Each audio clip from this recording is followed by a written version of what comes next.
안녕하십니까? 방송을 통하여 매일 경건훈련 새벽 기도에 함께 하신 여러분 모두를 환영합니다. 지난 밤도 평안하셨습니까? 저는 퀸즈교회를 섬기는 문인정이라고 합니다. 오늘부터 우리가 함께 살필 내용은 2022년 제3기 교과의 제2과 닥쳐오는 시련이라는 제목의 내용입니다. 이번 한 주 동안 함께 살필 성경 본문은 베드로전서 4장과 5장, 로마서 1장, 예레미야서 9장, 그리고 고린도후서 12장입니다. 먼저 기억절의 말씀인 베드로전서 4장 12절로 13절의 말씀을 제가 읽겠습니다. 사랑하는 자들아, 너희를 연단하려고 오는 불시험을 이상한 일 당하는 것 같이 이상히 여기지 말고 오히려 너희가 그리스도의 고난에 참여하는 것으로 즐거워하라. 이는 그의 영광을 나타내실 때에 너희로 즐거워하고 기뻐하게 하려 함이라. 시작하면서 교과의 22쪽에서는 도가니라는 단어의 정의를 설명하고 있습니다. 이 단어의 사전적 정의는 고열을 이용하여 물질을 녹이는 데 쓰는 그릇, 혹은 가혹한 시험, 또는 변화나 발전을 일으키는 원인을 제공하거나 영향을 미치도록 힘이 작용하는 장소나 상황이라고 설명하고 있습니다. 그런데 이 단어는 물질적, 물리적 세계를 설명하는 데만 사용되는 것이 아니라 우리의 영적인 삶에 일어나는 현상들과 그런 사건들을 대할 때 필요한 우리의 삶의 자세들을 정립하는 데 통찰력을 주기도 합니다. 죄악 세상에서 우리의 삶이 하루하루가 꽃길 같은 것만이 아니라 때로는 도가니 속처럼 내 쓸개와 간과 장과 뼈가 녹아내리도록 뜨거운 불길 때문에 거품이 일어나고 불꽃을 뿜어내는 그런 때가 얼마나 많던가요? 그러나 그런 시간들과 사건들이 내 삶에 일어나는 데는 분명히 이유가 있다고 성경은 말하고 있습니다. 이에 대한 해답, 그리고 그런 사건들에 우리가 어떻게 반응해야 할 것인지에 대하여 성경이 우리에게 제시하는 명쾌한 해답을 이번 한 주 동안 다시 한번 함께 살펴보도록 하겠습니다. 이번 제2과를 통해서 우리는 우리가 살면서 마주하게 되는 시련들에는 다양한 원인이 있음을 깨닫게 될 것입니다. 그리고 그 시련을 통해 우리를 정결케 하시고 성장시키시는 하나님의 은혜를 발견하게 될 것입니다. 그리고 어떤 암담한 상황 속에서도 하나님의 능력을 믿고 그분의 약속을 주장하며 살아가게 될 것입니다. 그럼 교과 24쪽 첫째 날부터 내용을 자세히 살펴보도록 하겠습니다. 시작하면서 교과의 저자는 베드로전서 4장 12절의 말씀을 다시 한번 반복합니다.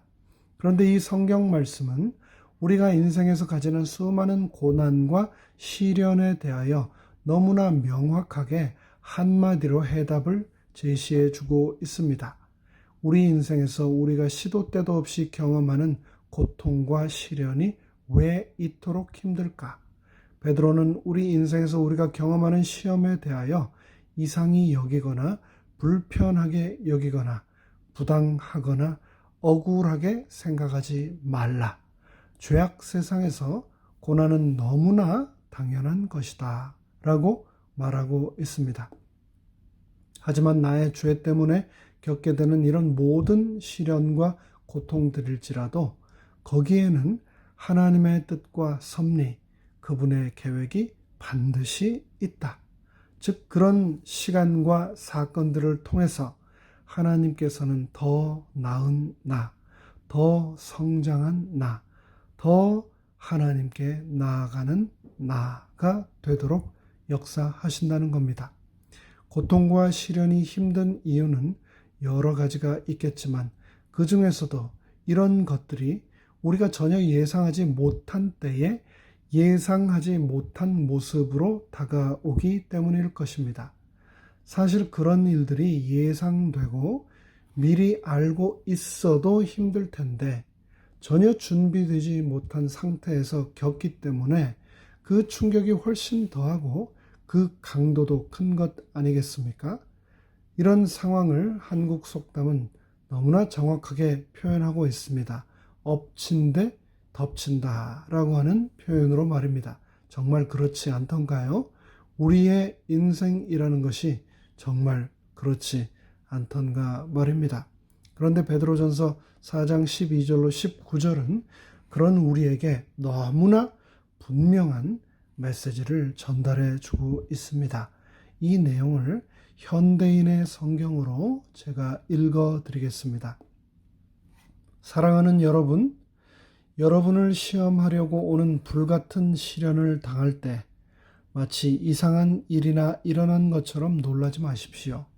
그 시련으로 여러분은 그리스도의 고난에 참여하게 되는 것이니 기뻐하십시오.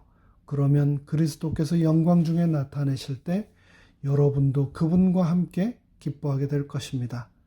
여러분이 그리스도의 이름으로 모욕을 당한다면 행복한 사람입니다. 이것은 영광의 영이신 하나님의 성령이 여러분에게 머물러 계시기 때문입니다. 여러분은 아무도 살인과 도둑질과 악행과 남을 간섭하는 일로 어려움을 당하지 않도록 하십시오. 그러나 여러분이 그리스도인이라는 이유로 고난을 받는다면 부끄러워하지 말고 오히려 그리스도인이라는 이름을 얻게 된 그것으로 하나님께 영광을 돌리십시오. 하나님의 집에서 심판을 시작할 때가 왔습니다. 심판이 우리에게서 먼저 시작된다면 하나님의 복음에 순종하지 않는 사람들의 마지막은 어떻겠습니까? 의로운 사람도 구원을 받기가 이처럼 어렵다면 경건치 않은 사람과 죄인들에게는 얼마나 더 어렵겠습니까? 그러므로 하나님의 뜻에 따라 고난을 받는 사람은 계속 선한 일을 하면서 그 영혼을 신실하신 창조주 하나님께 맡겨야 할 것입니다. 이곳 미국에 살면서 우리가 심심치 않게 발견하는 게 되는 것 중에 하나가 바로 한국전 참전용사 기념비 혹은 기념공원 그리고 또 한국전 참전용사들입니다. 이제는 고령의 백발의 노인이 된 그분들이 여전히 그 먼 옛날 아시아의 땅끝 작은 반도에 위치한 생면부지의 사람들을 위해 청춘을 바치고 때로는 그 때문에 평생을 장애와 후유증에 시달리며 살지라도 그것을 영광으로 여기며 대한민국 국기를 그들의 집 앞마당에 그리고 그들의 모자에 박아 새기고 쓰고 다니는 모습, 그리고 저희와 같은 한국 사람을 만나면 너무나 반가워하면서 혹시 한국 사람 아니냐면서 자신이 젊었을 때 그 한국의 자유를 위해 전쟁터에서 총알이 빗발치던 참호 사이로 뛰어다녔었노라고 그러면서 자신이 입은 흉과 상처들을 영광스럽게 보여주던 그런 모습들이 저는 지금도 생생합니다. 태평양 건너에 이름도 모르고 성도 모르고 단 한 번도 일전에 만나본 적 없는 생면부지의 사람들을 위해 자신이 베풀었던 그 모든 고난을 통한 희생도 그토록 영광스러워 할진대 하물며 내가 이 세상 살아가면서 겪는 그런 일들이 예수 그리스도의 고난에 동참하게 되는 일이라면 얼마나 영광스럽고 자랑스러울까요?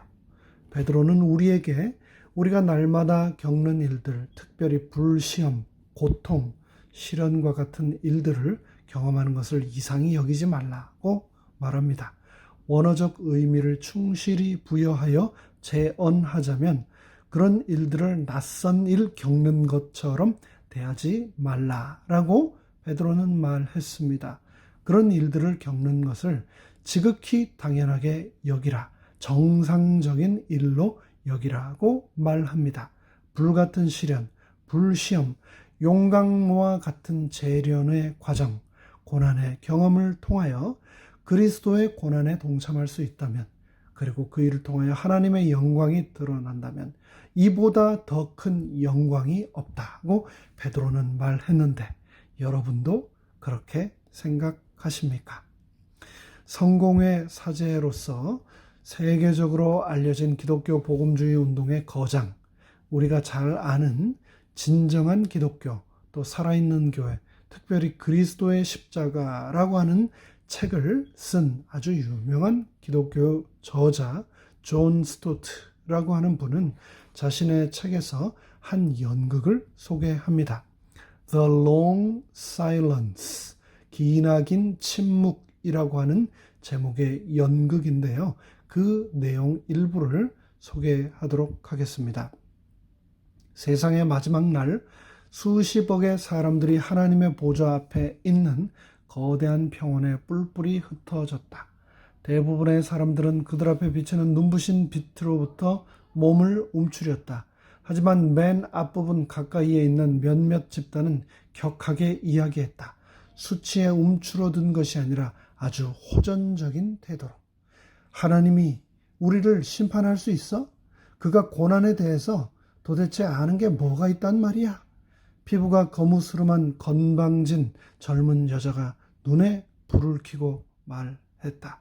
그녀는 나치의 강제 수용소에서 문신으로 새겨진 번호를 보여주기 위해 옷 소매를 잡아 뜯었다. 우리는 공포, 구타, 고문, 죽음을 참고 견뎌야만 했어. 다른 집단에서는 한 흑인 소년이 옷깃을 내렸다. 그는 흉한 실 모양의 화상 자국을 보이면서 이렇게 말했다. 나는 아무 죄도 없이 다만 흑인이라고 하는 그 이유 하나만으로 이런 고문을 당해야만 했어요. 다른 무리에서는 우울한 눈빛에 한 임신을 한 어린 여학생이 있었다. 왜 내가 고통을 받아야 하죠? 그건 제 잘못이 아니에요. 그녀는 울먹이며 중얼거렸다. 그래서 이 집단들은 각각 그들의 지도자들을 파견했는데 그들은 가장 많이 고난을 받았다는 이유로 뽑힌 사람들이었다. 그들은 유대인 1명, 흑인 1명, 히로시마에서 온 사람, 지독하게 불구가 된 관절염 환자, 또 기형아 등이었다. 평원 한가운데서 그들은 서로의 의견을 들었다. 마침내 그들의 제안을 제시할 준비가 되었다.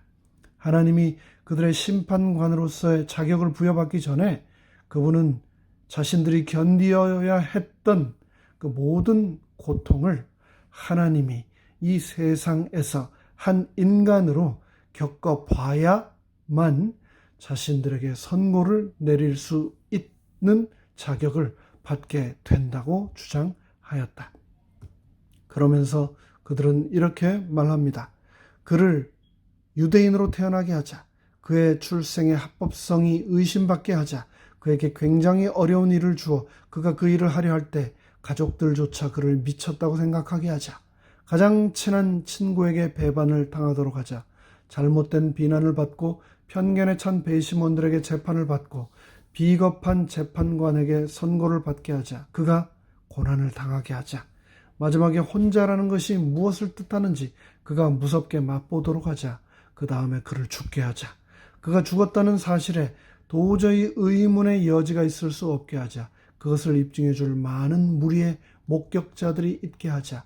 그리고 마지막 사람이 판결을 발표하는 것이 마쳤을 때 그곳에는 기나긴 침묵이 흘렀다.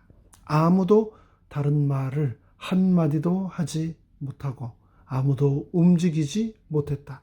왜냐하면 갑자기 불평하던 그 모든 사람들은 하나님이 이미 그 모든 형벌을 다 당하셨음을 알게 되었기 때문이다.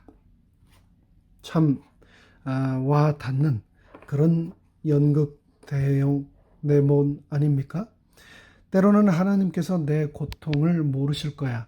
높은 곳에 계시는데 내가 당하는 고통을 아시기나 하겠어? 라고 우리는 착각할 수 있지만 우리가 잊지 말아야 할 것은 하나님께서는 나의 모든 고난을 이미 알고 계시며 나보다도 훨씬 더한 이 인생이 감당할 수 없는 그 모든 고난을 이 땅에서 통째로 다 경험하셨으며 그 고난을 통해서 우리 또한 우리가 날마다 경험하는 그런 시험들을 통하여 그리스도의 형상으로 우리 또한 빚어질 수 있다라고 친히 그분께서는 2000년 전 성육신 하셔서 우리에게 말씀하셨다는 것, 그것을 오늘 하루도 우리는 잊지 않고 살아야 하겠습니다.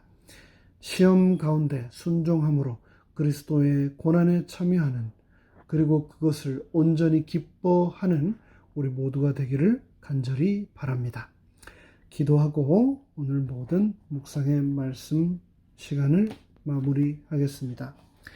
하늘에 계신 저희들의 아버지 하나님, 새롭게 시작하는 한 주의 첫 시간을 아버지 하나님께 구별하여 드립니다. 우리가 때로는 우리 인생에서 예상하지 못한 이상한 일들을 당한다라고 하면서 마음속에 의문을 갖고 또 혹 원망과 불평을 하지는 않았는지요. 우리 예수 그리스도께서 그 먼 옛날 이 땅에 오셔서 겪으셨던 그 모든 고난들을 우리가 잊지 않게 하여 주시고, 우리의 날마다의 삶을 통하여 우리가 또 비슷한 그런 시험과 고난들을 당할 때에 그런 일들을 통하여 그리스도께서 영광을 받으신다면, 또 그리스도의 고난에 우리가 참여하게 된다면 그것이 우리에게 얼마나 큰 특권인가를 잊지 않고 기억하도록 축복하여 주시옵소서. 예수 그리스도의 이름으로 간절히 기도드리옵나이다. 아멘.